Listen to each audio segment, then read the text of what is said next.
Hindi nakabook yung pasahero na checkpoint.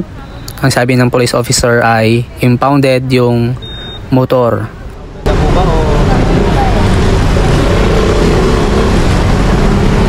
I mean, hindi.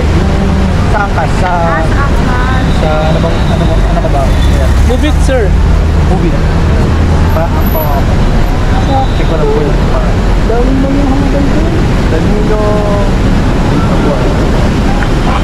Okay na, sir? Okay siya. Okay na. Okay na. At least movie. Hindi naman hindi namin.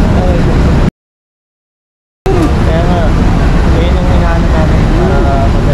Yun, no? Impound na yun. Alam ko, nakakabay ka. Share ko lang.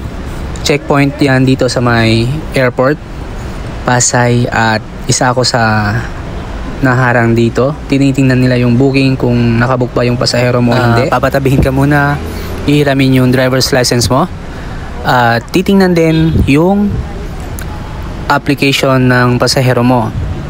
Titingnan nila yung pangalan mo sa driver's license at yung pangalan mo doon sa application ng pasahero mo kung magkakatugma yan at kung nakabook yan.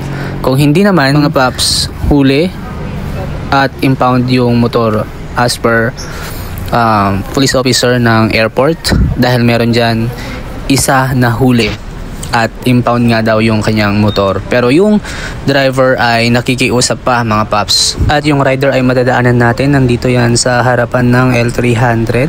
Tinitikitan siya ng isang police officer or airport police officer dito sa may bandang kaliwa, mga paps. Pero nakasuot siya ng uniform ng isang MC taxi company. Itatago lang natin yan para bigay respeto naman sa motorcycle company. At sabi ng police officer ay impounded daw yung kanyang motor dahil naghabal.